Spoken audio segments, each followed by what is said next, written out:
Welcome to The Classical Mind, a podcast about the great books in the Western canon. We're your hosts. I'm Father Wesley Walker, And I'm Dr. Junius Johnson. and we are coming to you today doing a sort of bonus episode because we are about to embark on a 3 month reading marathon. We'll be reading the Divine Comedy, and so we wanted to do a little kind of front matter episode where we talk through some things about the Divine Comedy in order to help readers who may be unfamiliar with it or um, aren't sure kind of how to tackle it. And so there are just some things we wanted to talk through kind of beforehand. But I'm very excited to actually jump into the text itself. I think it's going to be super fun. So, Junius, I think now would be the appropriate time to ask you because I'm thinking, just knowing you, that you did not do what many people do, which is when they first read this, they only read the Inferno. I'm assuming when you first read this, you read all three. That's correct. Yes, because the first time I read it for a class. Right. Okay. Okay. When was that? So that was my first year in divinity school. Um, and I took a course with Peter Hawkins, who is a wonderful Dante scholar. Who is what's really nice about studying it with him is that he's someone who has done intentional theological study, and really looks at the poem through that lens. And so um, it was a very theological Dante that first reading.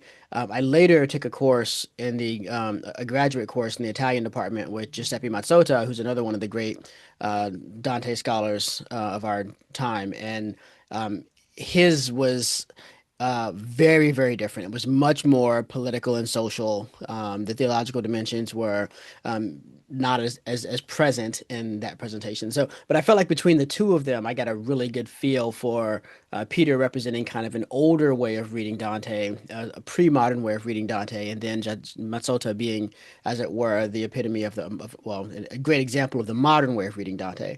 So, and with Mazzotta, we read it in Italian, which was a real struggle just because of the sheer amount of text that I had to get through. I was meeting with a good friend of mine who was an English doctoral student, Brett Foster, who's since passed away. We would meet once a week in a coffee shop and read the assignment together and kind of help each other through it. Wow, that's fantastic. It's much better than my first encounter with the poem, which wasn't really by reading the poem, but playing the Xbox video game uh, of Inferno, which is not faithful to the book, of course, at all. But yeah, so good. Well, the book itself is a narrative poem or epic poem um, about Dante's journey to hell, up the mountain of purgatory, and finally the arrival in paradise. Spoiler alert. Um, so, Junius, probably maybe one question we could ask just very early on is: Is there anything special we should note about the poetry of the comedy, and also maybe why do we even call it a comedy? Yeah, There's not and like a this is ha-ha part of it. oh, it's quite funny in lots of places, but There are you're right, there are that's not funny what it things. means. Yeah, first thing to get straight, of course, for English speakers is that it's Dante didn't call it the Divine Comedy, he just called it the comedy, La Commedia. It was Boccaccio who is probably if Dante's the greatest, and he is, Italian writer, Boccaccio's probably number two behind him, and lived just the next generation. But he was the first champion of Dante's works and wrote the first commentary on the Commedia, and he's the first one to refer to it as divine, and the name kind of stuck. So we do call it the Divine Comedy, but that's a nickname. Its proper name is the Commedia. And of course, if you know your Aristotle, which have we done poetics? I feel like maybe we did. Did we do We did poetics? poetics We did. and Oedipus Rex at the Yes, same that's right. We time. did those together. So if you remember your Aristotle, and if you don't, please check out our episode on Aristotle's Poetics and Oedipus Rex. Um, Essentially, it's kind of maybe Shakespeare's a better way to come at this, right? All's well that ends well, is the name of one of Shakespeare's plays, and that's kind of the theory of comedy tragedy. It's how it ends that tells you whether it's a comedy or a tragedy. So Aristotle will say, for example, the Ethics, don't call a man happy until he's dead, because you don't know what's going to happen. And if he's had all this great fortune all the way through his life, something really horrible might happen to him at the end of his life that would make it such that looking back on it, he himself would say, I did not have a blessed life. So you have to have the whole in front of you before you can really judge it. And the end plays a really kind of disproportionately large role in determining whether something is good or bad for Aristotle. So this is a comedy because at the end, Dante does. It's already been spoiled by Father Wesley, so I'm not going to be spoiling it. He does arrive at paradise and get up and receive the vision of God. And so that's what makes it. But it's also a comedy because Dante's claim is if you look at the cosmos as a whole and the this whole story of history that we're tracking and the destiny of humanity and all of that, that too is a comedy that ends up in that point as well. Even in though there is Inferno with which we begin, the last and final word is Paradiso, which puts all of that in the proper context. Which is why, I mean, one of my big pet peeves about the way this is taught sometimes is that in some places, Inferno is taught without the other two. Yeah. I taught at a school where we did that, and I, I I mean, think that's the I most wasn't common teaching them way. that. That's the Yeah, most common way it's done, right? Because you want the students to read Dante, you haven't got time to read all three. And so on the one hand, it makes sense to start with the beginning. And on the other hand, it's also the flashiest. I mean, we sinners respond most readily to Inferno. And there's a lot of, it's he's critiquing people, he's putting people in their place and categorizing people and he's getting drawn. It's very flashy, and so it suits our age well. that's true. Though it seems that the most relevant, if you only had to teach one, I feels like the most relevant to me would be to teach Purgatorio. I agree. But if maybe just a side quest here for a second, Hmm. um, if there are teachers out there who feel like they'd only have time to do one of the three, what would you kind of counsel them in terms of how they structure their engagement with this in class? Oh, can I give two different types of answer to that? Mhm. The first answer is if you can only teach one and so you're picking Inferno, Purgatorio, or Paradiso, because you want to teach one of them in its entirety, then I would counsel Purgatorio. And here's some reasons why. One is that the point, this is a text that is not just meant to be read. It's a text that's meant to take you on a journey and do something to you. And in Inferno, the journey that Dante is on is the journey of coming to realize how bad sin is. Inferno corresponds to compunction, that first stage of the threefold way of medieval spirituality. Purgatorio is the stage where he's coming to see, he comes to a deeper understanding of sin by learning its remedy and learning how it's set right. And so in Purgatorio, students can both learn how bad sin is. A lot of the torments of Purgatorio are as bad as the torments of Inferno, but the difference is those undergoing them have hope because they know that they will reach Paradiso, whereas the over Inferno, there's the abandon hope all you enter here, which we'll talk about next time. So I think that all the good stuff about if you're interested in following the original intention of the thing, learning about the seriousness of sin and consequences of our actions is shown very clearly through Purgatorio, but also you learn about what it looks like to pick up and to do the hard work of repentance. To get on that stage of illumination, which is the second stage of the threefold path of spirituality, and then Paradiso corresponds to the final stage, which is union with God. So that would be an argument that if you're going to just do one, do Purgatorio, not Inferno. However, if you have the freedom not to have to do the work in its entirety, then I would suggest that you take bits of each one. So, grab the beginning and then a favorite episode from the middle of Inferno and then the end of Inferno and then the beginning of Purgatorio and the three middle cantos about love, which are the three central cantos of the entire work, and then the end, the Garden of Delights and forward. And then with Paradiso, do the beginning and then pick, again, your favorite episodes from the middle and then the end with the Celestial Rose and the Vision of God. I think that is if students are going to get a truncated encounter with Dante, it makes most sense to give them one that represents the fullness of what he's trying to do and the fullness of the journey. Makes sense. Makes sense. So the poem was written around 314, published in 1321. 13, Um, 14, yes, what did I just say? 314. Sorry. One of those days. Started by Athanasius, finished by Dante. Exactly, exactly. It's the ongoing conversation of Christian thought. That's right. So maybe we could talk a little bit about the structure of the work. Then you already kind of alluded to it there about the way that it's arranged. But are there any other kind of important notes about the way that Dante sets up the poetry itself? Yeah, so you got these three parts. Each part of the Commedia is we call them canticles. So Inferno is the first canticle, Purgatorio is the second canticle, Paradiso the third canticle. Each canticle is made up of cantos, and there are 100 cantos in total because 100 is a very important number. Um, the astute among you will recognize that 100 is not evenly divisible into three, and Dante handles this by putting an extra canto in Inferno. So Inferno has 34, and then the other two each have 33. Um, and I think that kind of works because there's a sense of imperfection about the fact that Inferno has more. It's like it's trying to do too much. It's overreaching in a way.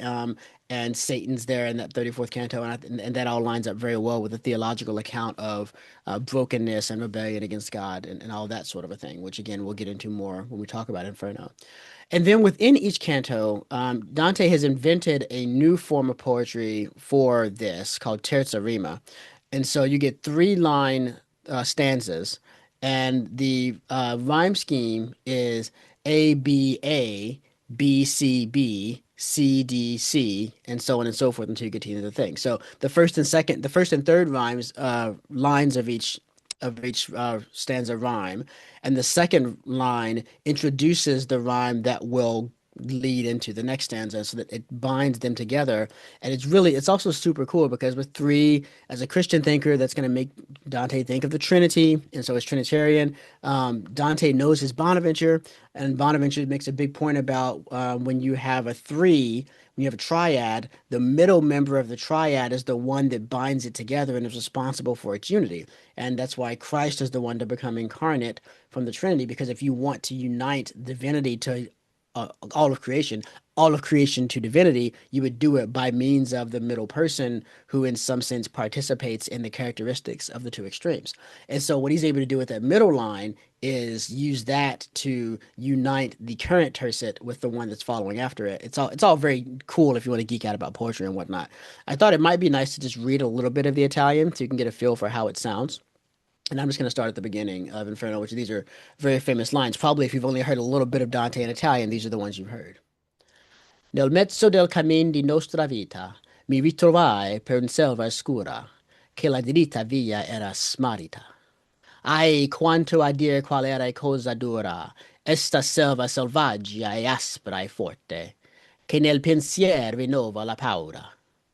Tante amara che poche più morte, ma per trattare il ben che vi trovai, dirò delle altre cose che vi ho scorte.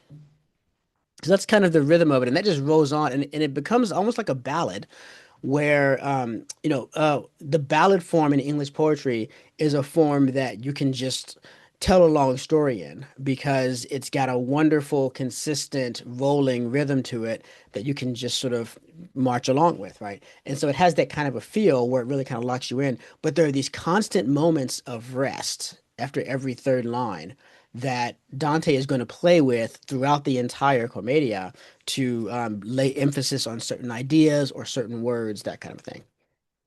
Hmm, it's helpful.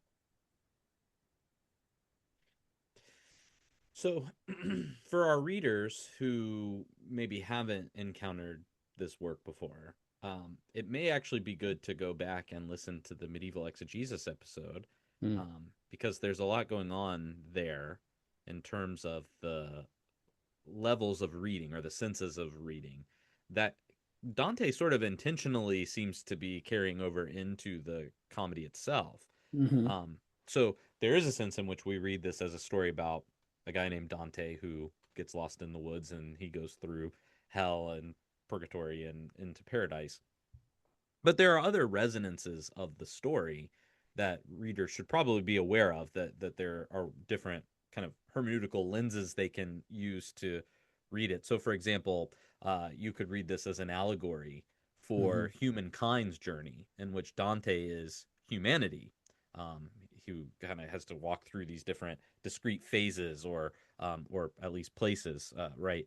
And so we can see in Dante a kind of everyman, and so that's certainly one way of, I suppose, understanding the text. But what other sort of levels should our readers pay attention to, Junius? Yeah, one of the things that is, if you studied medieval exegesis in university, um, you were almost certainly asked to read Dante's letter to Cangrande, which he sent to this patron of his, Cangrande della Scala, along with a first draft of the Paradiso. And in this letter, Dante is talking about, he's explaining to his patron the fourfold method of reading scripture, and he's saying, I've written the Commedia to be read in the same way. So this is not just, ooh, Dante's medieval, and this is how medieval people read, so let's apply this to Dante. It's probable he would have been read this way. He intentionally wrote in order to be read this way. So there's that. Now, I think that I love what you said there. I do think that to head off possible objection from those who listened very carefully to the medieval exegesis episode we recorded, such a person might point out that you said, you meaning you and I, Father Wesley, that the allegorical level refers to Christ. And I think we could also see that here in the sense that, there's the harrowing of hell, which is very well wonderfully worked into the Inferno. And so this journey of descending down into hell and then rising back up through purgatory and rising up to the height of reality, to the Godhead at the end, that is a Christ journey on the death, resurrection, and ascension. And so there's an allegorical way to read these things as Dante Pilgrim, and this is an important terminology we need for talking about Dante. Dante the poet is the one who wrote the Commedia. Dante the Pilgrim is the character in the Commedia.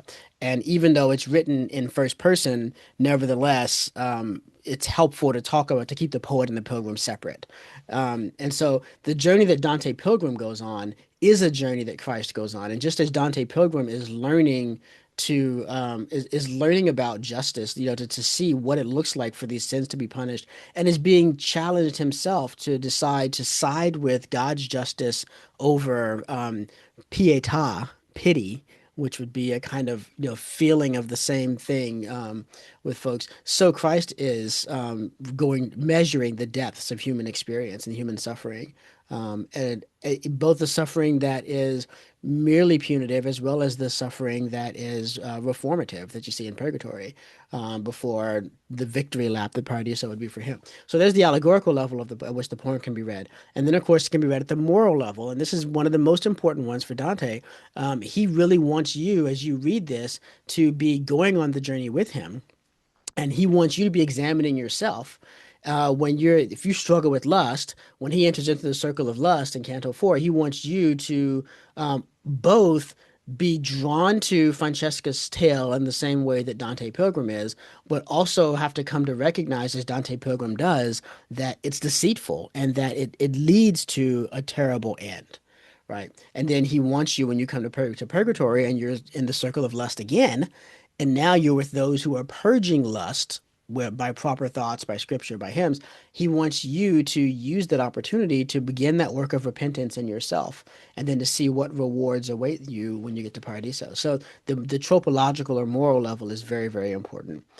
And then the eschatological level, where you talk about the movement of the kingdom of God through all of human history, represented by Inferno, with all of the messiness that entails, and then the transition to glory that's represented by purgatory, the sort of cosmic decontamination from all of that wasteland of human history, and then the final state of things in Paradiso, which we get represented in two different ways. We see it played out in successively, and then we see a sort of static view of it at the end. So I think as we read the whole thing, those levels are all things Dante wants us to be thinking about. And when you dig down into individual passages, and especially for those of you who are teachers teaching this stuff, right? When you bring this before your students, asking them to attend to each of those four levels, or at least some of those four levels, is another way to go deeper into those passages that are there. Absolutely. Absolutely. One thing that we didn't talk about in our medieval exegesis episode, because it just wasn't really on our radar at that point or for that topic, I don't think, is maybe more about medieval cosmology. Mm, because that is very prevalent in the work of the Divine Comedy. Certainly, there's the um, well, yeah, because it's a spatial tale, it's happening in yeah, places, and yeah. so the way Dante talks about those places makes more sense when we understand kind of the medieval mind and their understanding of hierarchy and also their cosmology more broadly. So, Junius, what would you say about that stuff for those who are maybe unfamiliar with it? Yeah, so I have a slew of images to show, and for those of you who are listening, we'll have these linked in the show notes as well, so you can examine those at your leisure, and also take more time over them, blowing them up even bigger and whatnot. But before we get into that, just to sort of say a few general remarks about medieval science, the understanding of how they understood the world. So largely, you've got three main realms, sort of major domains. You've got the world below the moon, which is the Earth, and you've got the heavens themselves, of which the moon is one. And then you have the realm beyond the heavens, which is generally it's not consistent in every writer, but in generally it's considered to be an another created realm that is the home of the angels, but it's not the home of God. God doesn't have a home, because there's no place that is not God, that is co-eternal with God, where God could always be and naturally belong. That idea is kind of theologically a non-starter for medieval Christians because um, in order for God to have a place that he belonged, like heaven, then that place would have to have always be there. Otherwise, God, for part of its existence, is like an exile. But the place isn't God, and therefore there's something besides God that's always in existence. God is therefore not the creator of it or the Lord of it, has no authority over it. And that's essentially becoming Manichaeist as far as a medieval Christian is concerned. It's a kind of bad dualism. So rather, God has no proper place where he belongs because God doesn't need a place. Place is the kind of thing that belongs. It belongs not to bodies because angels don't have bodies either in medieval thinking, but it belongs to created things. Because and Thomas Aquinas is very good about this in the Summa. Um, the reason there are places is so that the hierarchical um, dispensing of grace can proceed in an orderly fashion, right? So the angels need to have a spot because they're going to be the first recipients of divine grace, and then they're going to pass that on to others, and then it's going to come down through the nine heavens and down here to the earth, right? So that's kind of a mainstay of how they think about things. Beneath the moon, everything is made up of the four elements, which are familiar to anyone who's ever thought of the four elements, including Avatar, right? Fire, air, earth, and water. Um, Or the band? everything's or the band, yeah, that's right, Earth, Wind, and Fire. And above the moon, including the moon, everything is made of the ether, which is the quintessence or fifth element, not to be confused with the film with Mila Jovovich. And the fifth element is subtler, and than the other four. It's there's a lot of theory about the nature of it, and there's arguments about is it technically a physical element or is it not is it a spiritual element? Is light the fifth element? And if so, is it light as looks, or maybe like the light that we know is lumen, which is the fifth element ethereal light as it's come to be mixed with air down here below, so it's not pure light. But when you go into the heavens, you see a pure form of the light, which would be not lumen but looks. Right. There's no agreement about this, but they love to talk about it. And a wonderful fictionalized representation of this medieval cosmological view is C.S. Lewis's Out of the Silent Planet. Does that very well in the first 100 pages. So those are some general ideas about what's going on. And then out of all that, then we're going to see in just a second the entirety of a universe which is hierarchically organized from God as the uncreated beginner of all things at the top, all the way down to the bottommost pit of hell where Satan is at the bottom. So if you're ready, I'll take you on a little tour. I think so. I think we Who's will. ready to tour the universe?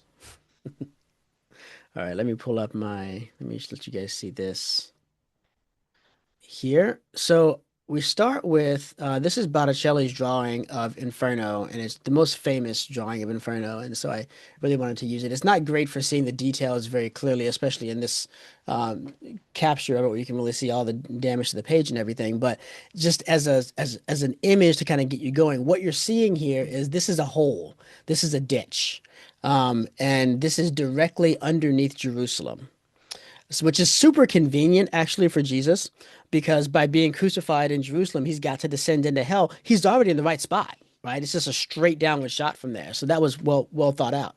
Um, and so I think it's really important to recognize that hell is an absence. And so there's an Augustinianism at play here where evil is not a positive thing, but it's an absence or a privation of good. Hell is a big hole that's been cut out. And into that hole, you're stuffing the sinners. And I'll make another point about hell and the shape of hell when we look at purgatory.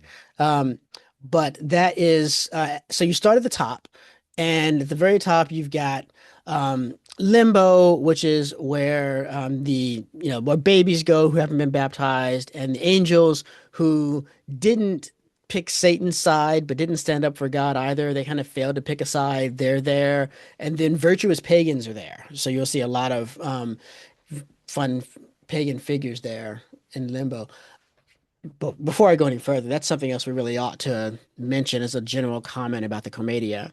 Alongside of historical figures like popes and kings and martyrs and this kind of a thing, you're also going to see the figures of pagan mythology. You'll see folks like Odysseus and Diomedes and that sort of a thing. And that throws a lot of people off at first because you're like, hang on a second, one of these things is not like the other. Like some of these people historically existed and some of these people did not. And that's actually not really relevant. It's true, by the way. Dante knows that. He doesn't think that Odysseus really existed. Even if he thinks Odysseus existed, I mean, some of this stuff he knows doesn't exist. Um, but it's not about the historicity is not that important because the tale is also teaching us. It's actually primarily teaching us. I don't call it didactic because it has a bad connotation these days, but it's not like doggerel pushing dogma on us, but its goal is to do something to us and to make our souls better. And so, to be better readers of reality, we need to be able to understand not just what's right and wrong about actions that have taken place in history, but also what's right and wrong about actions that have been described in mythology. And so, you do see those figures alongside of it. And it's a way of Dante saying, we can approve of the life of, um, we can approve of the life of Cato, but we can't really approve of the life of Odysseus, surprisingly. So that's another aspect of that. Anyways, it goes further down. You come to the first circle of hell proper, which is the circle of lust, and then it descends on down all the way to the bottommost most circle of hell, which is that of treachery. And the very bottom of hell, Satan is there. And another thing that surprises people is that everything is icy down there. We'll talk about that when we do the Inferno more closely. But Satan is at the center of the earth, in the exact center of the earth. And this is cosmologically relevant because one of the things that we've been taught to think as moderns looking back on medieval cosmology is, oh, those idiots thought the earth was the center of the universe. And so they thought the earth was the most important thing. And that's why they thought the way they did about Christianity and use of the environment and all that other kind of stuff because they thought that man was the measure of all things. Well, I mean, yes, on the literal level, it's true. They did think that the earth was the center of the universe, but that does not mean what it's taken to mean because the center is the bottom, right? The universe is a sphere and the earth is in the middle of the sphere, which means every direction from the earth is up. So the earth is at the absolute bottom of the universe, which makes us the worst thing in the universe. We are the cosmic dump of reality, right? If I wanted to be inflammatory, I'd say that the earth is like Cosmos' New Jersey. It's a place for New York City to dump all of its trash. But there's some very lovely parts of Jersey. Listeners from Jersey, we see you. Lovely parts of your state. But that's the deal. So for Satan to be at the bottom of hell, at the very, very center of the earth, that puts him as far away from God as it's possible to be. And it also means that he alone, because everything's rotating, he alone out of all creatures is not moving. He's stuck in place, right? And that'll be really marvelously imaged in the way that Dante describes him down there at the bottom of hell. So I wanted to show you this. this image here, which is so this is a diagram now of hell. You can see a little better. Here's Jerusalem up top, right above it on a little hill there. Jerusalem on a hill cannot be hidden. And then you can see the sort of broadness of hell, but it's all funneling downwards until you loads and loads and loads of sinners, and then fewer and fewer until you get down to one sinner above all, Satan, down there at the bottom. And he's kind of wedged into a crack. Right. It's a very unflattering place to be. The Well, one who wanted to replace God on high finds himself in absolutely the lowest place. well, and he's wedged there because he gets thrown there, right? Yeah. Yeah. This is where and a minute, Satan's fall is one of the things that creates hell. This is kind of the hell is the impact crater of Satan being cast Which down. is also why Jerusalem is elevated. Yeah. Yeah. And Satan is the least free of all creatures. And so you see here a visual representation of Anselm's philosophy that justice makes one free, not choice.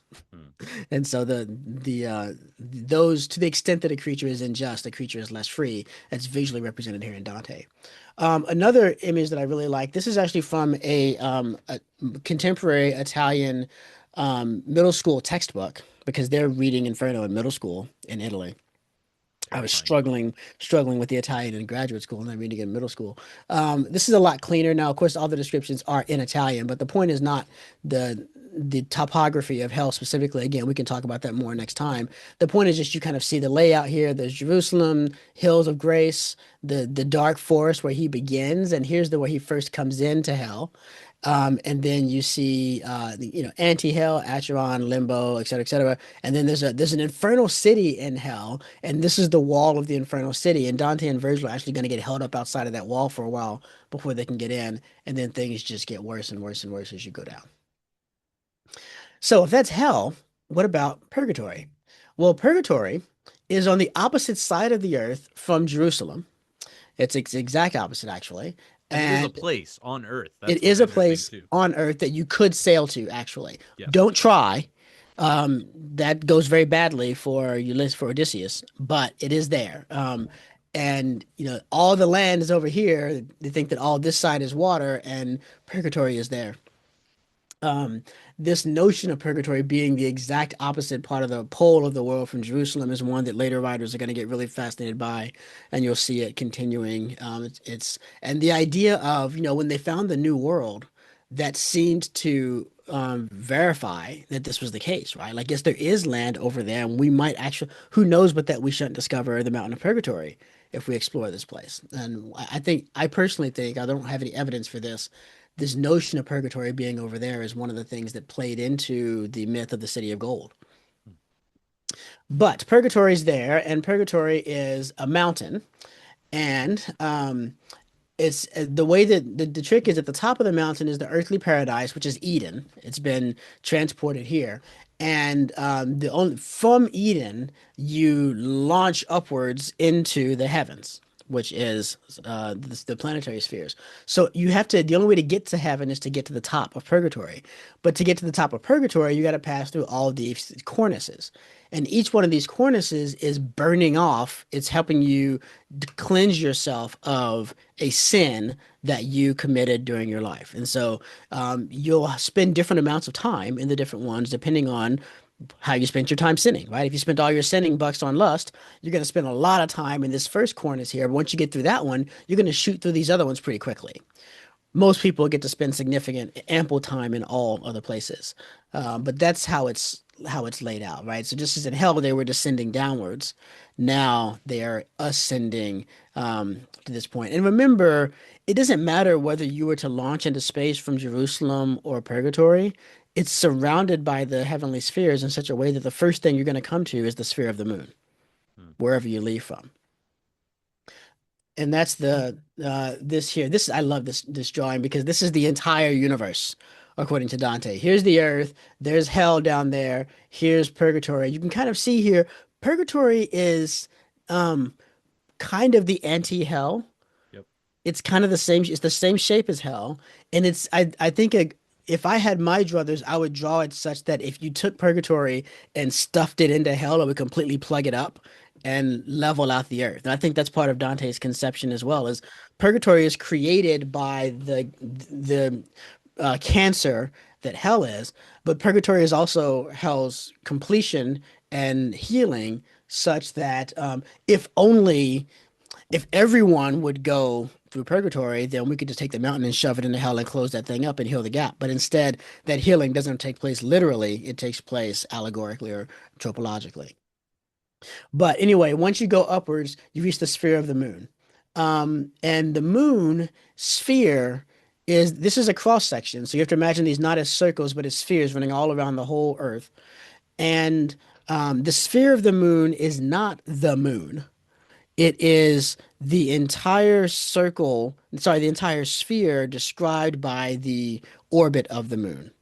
So even if the moon happened to be over Jerusalem, when I pop up from purgatory into the heavens, I'm still coming into the sphere of the moon because the moon goes through this whole space and its influence pervades the entire space. It's kind of like, if a woman with a heavy perfume or a man with a heavy cologne passes by and then you walk through that path that they pass through, you'll get a smell that they've left behind of that perfume or cologne.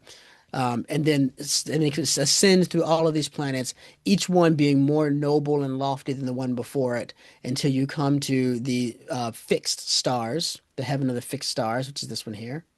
Um, and those are called fixed because they all move at the same pace with reference to each other. It's as if they were all glued to one piece of paper that was rotating around you all at once, whereas the planets go all kinds of funny directions and they go backwards and things like that. Planet means wanderer. And at the top of it all is the Empyrean, where paradise is. And at the height of paradise is this celestial rose, which is this is like a stadium, and you're looking down on a stadium from the top, and there are all these seats, and in the seats, all of the saints are arranged. And so you get all of the saints of the Old Testament, starting with Adam and going all the way around to John the Baptist on this side, and all the saints of the New Testament, starting with the Virgin Mary and going all the way around over here on this side. And there's Beatrice, there's Dante's girl right there. She got a really high seat. Um, and that's the destiny of souls.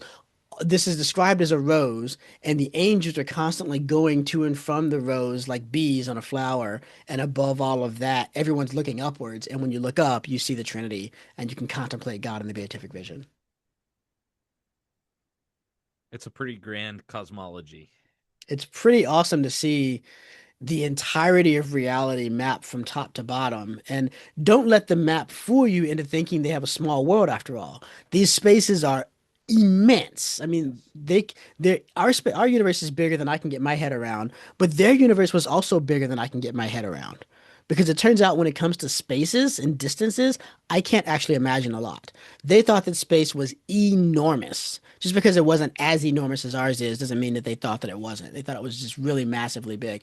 So this journey would take lifetimes if you weren't given speed to go faster and faster as you go up. But we'll have to talk about, what is the speed and what gives you wings over the next couple of episodes. That's right. That's right. We'll get there when we get there. That's a certain text. Perhaps to bring it down to earth a little bit more, I no see what you pun did there. intended. We can talk for a few minutes about some of the political and historical context that was going on, kind of precipitating Dante's writing this. Well, it is in many ways, of course, a timeless text, a text that can be appreciated by readers from all places. There are some concrete historical references and conditions that maybe give rise to the text, Hmm. and a lot of it has to do with medieval Catholicism. Hmm. So perhaps it's best to start maybe around 1075 with the investiture controversy, Mm. which the question in the investiture controversy is who has the right to install bishops and abbots and the Pope? Yeah. Um, so it might surprise people that after the decline of the Western Roman Empire, investiture was actually often performed by the ruling nobility. Yeah. It was church and state kind of together, and really the state having a good deal of say about the church's business, um, which may strike listeners as odd and potentially problematic, and it was. Yeah. Basically, it became a huge source of nepotism and simony. Hmm. Nepotism was prevalent because nobles would practice primogeniture, right? So the oldest son would be given the title of nobility. So then, what do Hmm. you do with all those other sons? Yeah. Because if you keep them around, you're definitely risking killing the older brother. Yeah. Um, and also, these are noble families that what do you do with someone? So, Yeah. maybe you send them to the military, but the other very attractive option was you send them to pursue religious life. And Yeah. so the installation of religious leaders became pure acts of nepotism and horse trading between rulers.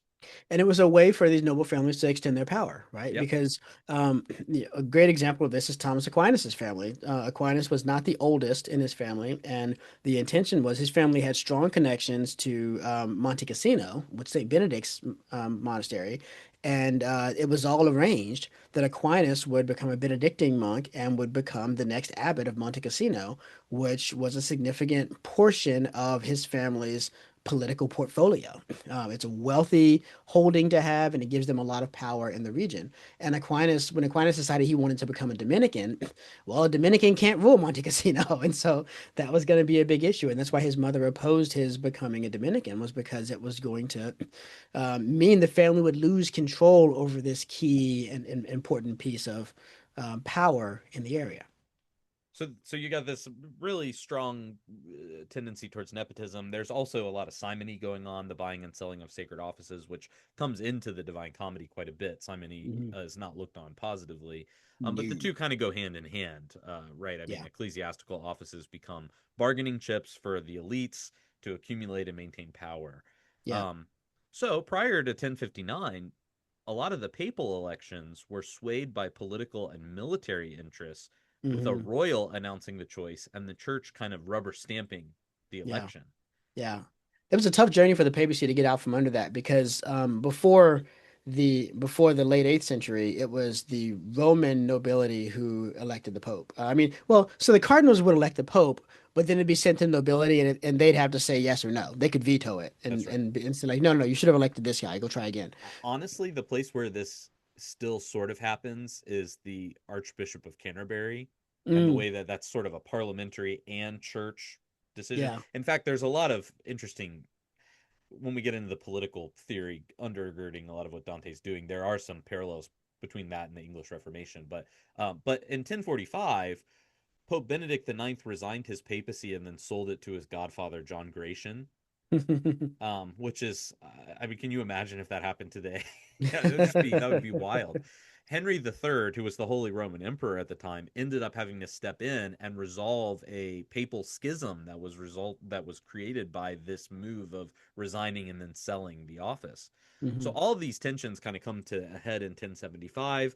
Pope Gregory the Seventh proposes a series of reforms that included the power of the Pope to depose emperors and Hmm. asserted the Catholic Church's independence separate from any earthly authority. So the church starts to emerge from the rule of the state. Hmm. Henry IV, who was the Holy Roman Emperor, did not appreciate that move and withdrew his support of Gregory, continued appointing his own bishops, um, and called for an election of a new pope, which causes the Pope to Pope Gregory to excommunicate Henry, and eventually the Pope gains a lot of momentum in that struggle. Um, this is where there's some parallels between the English Reformation, Henry wanting to be able to tell the church what to do, and the church telling Henry that he has to obey the church. Um, Hmm.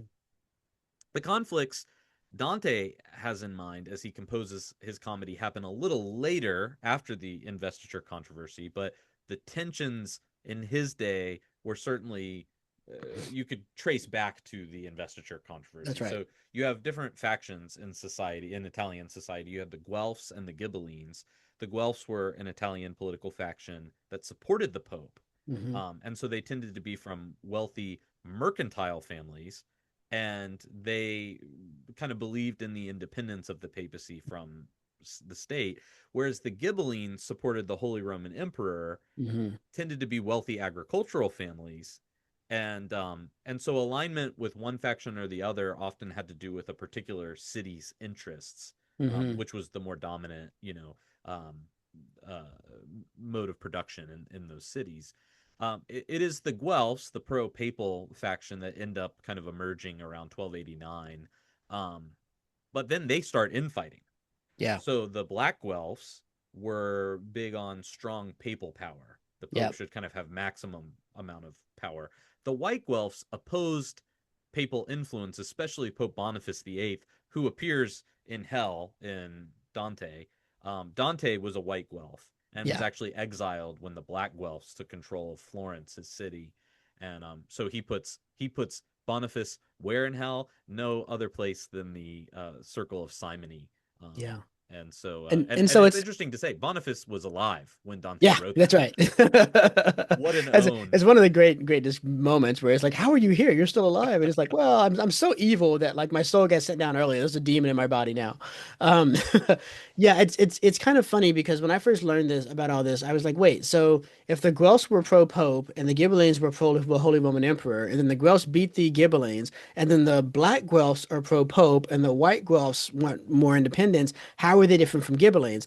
And the difference is this: the Ghibellines supported the Holy Roman Emperor having an active role in Italian politics, Right, whereas the Guelphs felt that he should not, that only the Pope should have an active role in Italian politics, but they also wanted the city states like Florence to have a greater independence from papal influence. So only the Pope should have influence in Italy, but that influence should cede in some ways to the power of the aristocratic families in the city states. right. Yeah, the Gibelling Guelph controversy. It's like a triangulation with the Holy Roman Emperor, Hmm. and how does that kind of all fit together? And then the Guelphs is like, what is the extent of papal power? Yeah, It's the debate you have after you win the first battle. So they that's right. circle the wagons together, and then once they have beaten the Ghibellines and the Holy Roman Empire isn't the factor that it was before, then the question is, what is the extent of the Pope's rule? And so yeah, it's messy, it's violent, and Dante has a lot to say about it throughout these works. Yeah, and Dante was a very significant member of the White Guelph Party. He held high office in Florence, and that's what got him exiled. When the Black Guelphs gained power, they exiled a number of the prominent White Guelphs, and Dante was one of those. And he's writing this poem from exile, Yeah. and it colors a lot. It shows up multiple times throughout the text. Yes. So if we go back to our sort of fourfold schema for reading, the political stuff is primarily happening in what we would think of as the literal sense, because these Hmm. are very much affecting Dante the poet, but Dante the pilgrim is certainly talking to figures involved in this controversy, and even at times Dante the poet kind of you see him clearly in the pilgrim when he's writing about his longing for a return to Florence and all these kind of things. um, so yes, it's helpful to have some of that history, I think, as you approach texts like this, just because at times he'll mention Ghibellines and Guelphs, and he'll mention people who are part of those factions, and understanding kind of what the big deal was is a big help for reading. Yeah, I think that's exactly right. And so that's so as you think about what might the moral level of the Guelph Ghibelline debate in Dante's exile, I mean, he's it's gonna go back to Boethius and this notion of the fortune is a fickle mistress, and sometimes you'll be up on the wheel and sometimes you'll be down. And Dante's reflections on his own exile in the context of thinking about ultimate reality and the ultimate destiny of his soul then become a school for us when we're down and out as well, when we're low on fortune's wheel, to think about, all right, how do I bring this back into the context of eternal truths? And I think one other thing I would just add about the political aspect of this is that it's not just politics for the sake of politics for Dante. Hmm. I think in our culture, politics and faith are, while certainly overlapping, they're not identical. And Hmm. we do, in some ways, I think this is just a feature of modern liberalism. We kind of compartmentalize maybe more than we should. Yeah. But for Dante, his political philosophy is mirroring a lot of his theological convictions about divine justice, Hmm. about the horror of evil and vice. And so politics isn't some sort of disinterested or neutral sphere. It is Hmm. a part of this whole picture that he's painting. It's very much a part of the cosmos that as he understands it. And so it's not like a nice little side piece to the Yeah, work. It matters a great deal to him, and it is theological as well as material and yeah, temporal. yeah, that's right. So, Junius, is there anything else that we should talk about as we are kind of introducing the comedy and talking through some of this stuff?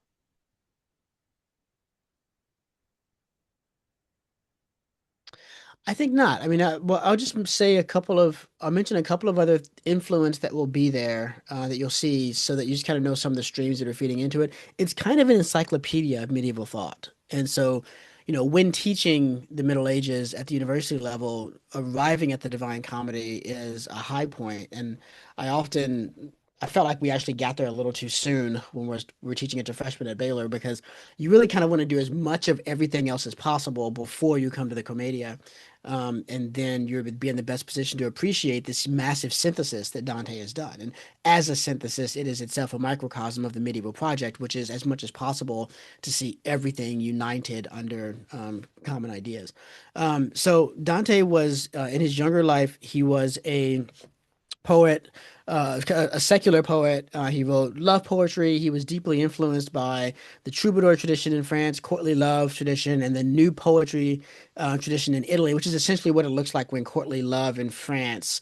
Things like if you think about Gawain and the Green Knight, or you think about the Arthurian tradition, when all that stuff comes into Italy, it comes into they call it the new style, and Dante was heavily influenced by that as well. And so you're going to see a lot of literary influences in there. His favorite poet is Virgil, and he makes Virgil a character who's his guide through the first two-thirds almost of the poem.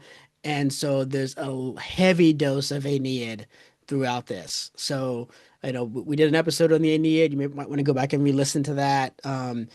And if you see something you think this kind of reminds me of the Aeneid, I promise you it's intentional. He absolutely means that. Um, and then there's also there's a lot of science going on, not just this sort of cosmology that we talked about, but you'll see a lot of other optics and various types of science will play a big role in it. And he's read a lot of scholasticism, a lot of scholastic theology. And so you'll see a lot of Bonaventure, you'll see a lot of Aquinas. Those are the two theologians that he singles out to have speeches when he talks about theologians in the sphere of the sun. And so, again, if it reminds you of, we did that episode on the itinerarium, if it reminds you of the Summa Theologia, Dante's read that stuff and he intends that on purpose. There's a lot of Boethius here. He's read that, right? So it's really, he is as well read as it's possible for someone to be at his point in history. In terms of what was available at that time, he had read or was familiar with most of it. And so it is a really, really rich text that's firing on a lot of cylinders in a lot of different disciplines at the same time. And there'll be a lot of references that you'll miss, a lot of things that will go over your head.